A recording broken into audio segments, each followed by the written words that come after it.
Picture yourself at a networking event. Someone asks who you are and you rattle off your job title, your role, maybe where you're from. But inside, there's this quiet feeling, like you're reading from a script you didn't write. Here's what most people don't realize. Your identity isn't who you are. It's a story you've been telling yourself so many times you actually believe it. And underneath all those roles and labels, there's one thought, one single invisible thought, that's been controlling everything. You think you're making conscious choices about who you are. But what if that thought has been writing your script for years? By the end of this video, you'll identify it, and more importantly, you'll learn how to rewrite it. Psychologists have studied this for decades. Social identity theory tells us we define ourselves through groups and roles. Narrative psychology shows we literally construct our sense of self through the stories we repeat. But here's the problem. Most people never stop to examine the foundation of their identity. They're too busy living it.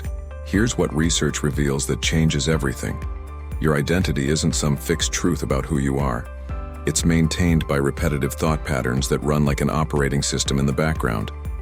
Think about the person who always says, "I'm not good with money," or the professional who introduces themselves by their job title before their name, or the parent who completely lost themselves in that role. These aren't random beliefs. They all stem from one core thought, a single assumption about yourself that acts as a filter for every decision you make, every relationship you enter, and every opportunity you see or ignore.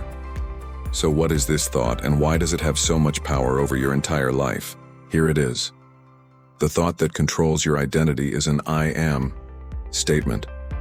It was formed early in your life, usually based on a defining moment, repeated feedback from someone who mattered, or a behavior you learned to survive. Most people carry statements like, "I am not enough," "I am different," "I am responsible for others," "I am only valuable when I achieve." You think these thoughts are truths about who you are, but they're not. They're conclusions you drew from limited evidence that became self-fulfilling prophecies. Let me show you how this works. Say you decided at some point, "I am not a creative person." Maybe a teacher criticized your art. Maybe you compared yourself to a sibling. From that moment, your brain started filtering reality. You noticed every time you struggled with creative tasks. You rejected opportunities that required creativity. You made jokes about being logical, not artistic. The thought became a lens. You saw evidence that confirmed it. You dismissed evidence that contradicted it. So here's the question.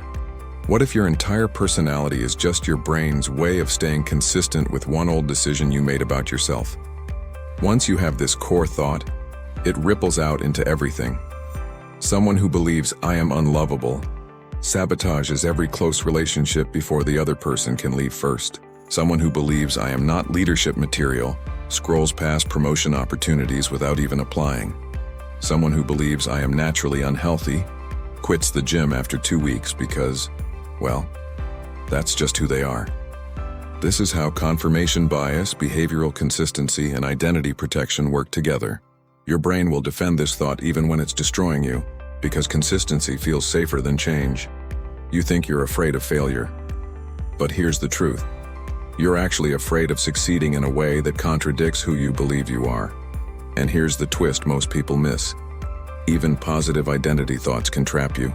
"I am the responsible one" sounds good until you realize you're stuck in caretaker roles that drain you, unable to say no, unable to ask for help. Your identity becomes a cage you built yourself. So now that you see the pattern, here's the real question. How do you change it? Can you even change it? So here's how you break the pattern. 3 steps. Step 1. Identify your core thought. Right now, complete this sentence. "I am." And notice what comes up automatically. Pay attention to the statements that feel absolutely true or that trigger emotion. Look for the thought that shows up across multiple areas of your life. Relationships, work, health, money. That's your operating system. Step 2. Question the evidence. This isn't about positive thinking. It's about accuracy. Find counterexamples. When was the opposite true? When did you act inconsistently with this identity? What evidence have you been ignoring? You don't need to believe you're amazing. You just need to stop believing the one-sided story. Step 3. Experiment with new thoughts. This is about identity flexibility. Try on new I am statements temporarily, not as permanent replacements, but as experiments. If you believe I am not athletic, try I am someone exploring movement for 30 days. Run small behavioral tests that create new evidence. Go for a walk. Try a class. Let reality surprise you. Here's what most people get wrong. Changing your core thought doesn't mean becoming a different person. It means becoming more of who you actually are without the old limitation running the show. You're not rewriting yourself. You're finally writing accurately.